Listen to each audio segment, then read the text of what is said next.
আগে থালা বাসন বাজিয়েছিলেন করোনার সময়, মনে আছে? ঢাং ঢাং করে। এখন বাটি নিয়ে প্র্যাকটিস করতে হবে, যে নরেন্দ্র মোদীর শাসনকালে আমরা বাটি ধরেছি, নিয়ে মন্দিরের সিঁড়িতে বসেছি। পেট যদি খালি থাকে না মা, ভগবানের নাম ডেকেও তখন মনে শান্তি আসবে না। মন্দির বানান, প্রত্যেকটা গলি গলিতে একটা করে মন্দির বানান, কিন্তু তার সঙ্গে ভারতবাসীর এমন ব্যবস্থা করে দিচ্ছেন যে মন্দিরের বাইরে বাটি নিয়ে আমাদেরকেই বসতে হবে। সেই জন্য মন্দিরগুলো বানাচ্ছেন, যে কাজ তো দিতে পারছি না। আগে থালা বাসন বাজিয়েছিলেন করোনার সময়, মনে আছে? ঢাং ঢাং করে। এখন বাটি নিয়ে প্র্যাকটিস করতে হবে, যে নরেন্দ্র মোদীর শাসনকালে আমরা বাটি ধরেছি, নিয়ে মন্দিরের সিঁড়িতে বসেছি। আর পশ্চিমবঙ্গের মাটিতে এসে আপনারা হিন্দু মুসলমান করছেন। হিন্দু মুসলমান, ঈসাই, খ্রিস্টান, বৌদ্ধ, জৈন এসব করছেন। আরে আমরা মমতা বন্দ্যোপাধ্যায়ের শিক্ষায় শিক্ষিত, তার দীক্ষায় দীক্ষিত পশ্চিমবঙ্গের মেয়ে। আমি এই মঞ্চ থেকে দাঁড়িয়ে বলে যাচ্ছি, অষ্টমীতে মা দুর্গার পুজোর ভোগ যেরকম খাবো, বন্ধুর বাড়িতে ঈদে গিয়ে বিরিয়ানিটাও চাইবো। অধিকার আছে আমার।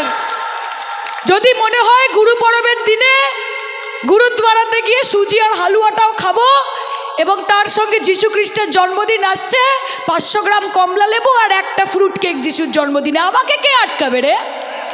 কে আটকাবে? আমরা শান্তি সম্প্রীতি একে অপরকে সঙ্গে নিয়ে বড় হয়েছি।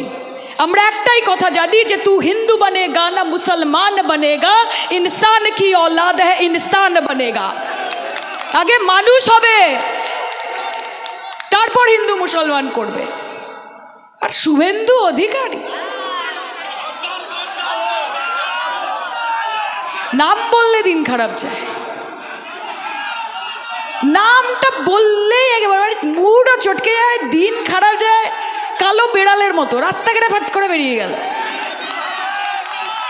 মাথাটা গেছে।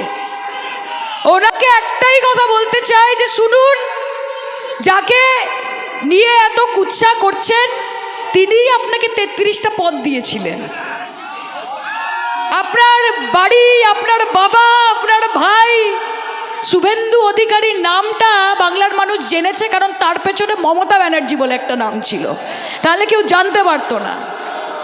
ওপরে একজন আছে, হিসাব হচ্ছে, বাড়তে থাকুন, কিন্তু মাথায় রাখবেন, ফল যতই বড় হয়ে যাক, গাছের থেকে কোনোদিন বড় হতে পারে না। কাজে লাফান ঝাপান করুন, তাহলে আপনাকে বিজেপিতে রাখার এমনিও কোনো কারণ নেই। লাফান ঝাপান করেন বলেই আপনাকে বিজেপিতে রাখা হয়। এবং মাথায় রাখবেন, যত মমতাদিকে অপমান করবেন, যত ওনাকে কালিমালিপ্ত করবেন, সেই কালির ডালিটা এসে আপনার মুখেই পড়বে ভোটের বাক্সে। আমি আপনাদেরকে একটাই কথা বলতে চাই, মা, এই লোকসভার নির্বাচন যেটা আগামী দিনে আসছে, সেটা শুধুমাত্র আপনার বাড়ি, আপনার রাস্তা, আপনার কলে জল আসছে কিনা সেটার ইলেকশন নয়, এটা দেশের ইলেকশন। আজকে 142 জন সাংসদ যারা বিরোধী পক্ষের, তাদেরকে সাসপেন্ড করে দিয়েছে, তাদেরকে সংসদ থেকে বাইরে করে দিয়েছে। ফারুক আবদুল্লার মতো বয়সজ্যেষ্ঠ লিডার, আমাদের পক্ষ থেকে সৌগত রায়ের মতো বর্ষিয়ান নেতা, এদেরকে স্কুলের বাচ্চাদের মতো সাসপেন্ড করে পার্লামেন্ট থেকে বার করে দিচ্ছে। এদের সাহস! সংসদীয় গণতন্ত্র বলে আর কিছু বাকি নেই, গোটা পার্লামেন্টটাকে খালি করে দিচ্ছে, যাতে চুপচাপ নিজেদের মধ্যে বড় বড় বিল পাস করতে পারে। আর এই বিলগুলো আগামী দিনে গিয়ে আপনার বাচ্চাদের প্রভাবিত করবে। কাজে ভোট যখন দেবেন, মাথায় রাখবেন যে নরেন্দ্র মোদীকে, এই ধাপ্পাবাজ জুমলাবাজ বিজেপি পার্টিকে একটাও ভোট নয়।